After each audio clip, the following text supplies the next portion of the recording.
Hello ഹായ്സ്, ഇന്ന് നമ്മളൊരു കേക്കാണ് ഉണ്ടാക്കാൻ പോകുന്നത്. ബൂസ്റ്റ് വെച്ചൊരു കേക്കാണ് ഉണ്ടാക്കാൻ പോകുന്നത്. നമ്മൾ അതിന് വേണ്ടി 1 കപ്പ് പഞ്ചസാരയാണ് എടുക്കുന്നത്, 2 മുട്ട, 3/4 കപ്പ് വെളിച്ചെണ്ണയാണ് നമ്മൾ എടുത്തേക്കുന്നത്. സൺഫ്ലവർ അല്ല നമ്മൾ എടുത്തേക്കുന്നത്. നമ്മൾ 2 കപ്പ് മൈദയാണ് ഇതിൽ ചേർക്കുന്നത്. തിളപ്പിച്ചാറ്റിയ പാലാണ് 1/4 കപ്പ് ഒഴിക്കുന്നുണ്ട്. കേക്കിനിടാൻ വേണ്ടി 2 ബൂസ്റ്റാണ് എടുക്കുന്നത്. നമ്മൾ 1/2 ടീസ്പൂൺ ബേക്കിംഗ് പൗഡറാണ് ചേർത്തേക്കുന്നത്, ബേക്കിംഗ് സോഡ. നമുക്ക് അരയ്ക്കാം. ഇത് മിക്സിയിൽ അരച്ചിപ്പം എല്ലാം റെഡി ആയിട്ടുണ്ട്. നമ്മളിപ്പോൾ ഒരു ചരുവാണ് ഒരു ചരുവാണ് എടുത്തേക്കുന്നത്. ചരുവത്തിൽ എണ്ണ പുരട്ടി ഇനി നമ്മൾ മാവ് അതിലോട്ട് ഒഴിക്കുവാണ്.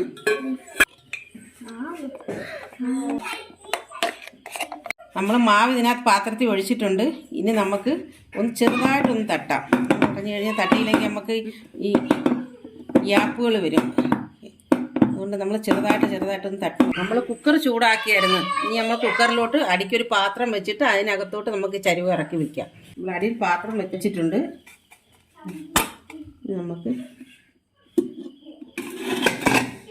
നമ്മൾ കവർ ചെയ്യുവാണ്.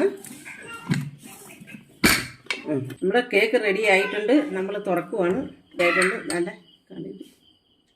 കേക്ക് റെഡി ആയിട്ടുണ്ട്. നല്ല പഞ്ഞ് പോലിരിക്കുവാണ് നമ്മുടെ കേക്ക്. അടുക്കി പിടിച്ചിട്ട് എല്ലാം നല്ല കറക്റ്റിന് വന്നിട്ടുണ്ട്. 1 മണിക്കൂറാണ് നമ്മളിതിന് എടുത്തേക്കുന്നത്. 1 മണിക്കൂർ കുക്കറിൽ വെച്ചാണ് ഉണ്ടാക്കിയേക്കുന്നത്. നല്ല സോഫ്റ്റ് ആയിട്ടുണ്ട്. നല്ല പഞ്ഞ് പോലിരിക്കുവാണ്. നിങ്ങൾ ട്രൈ ചെയ്യുക, സബ്സ്ക്രൈബ് ചെയ്യുക, ലൈക്ക് ചെയ്യുക നിങ്ങൾക്ക് ഇഷ്ടപ്പെട്ടെങ്കിൽ.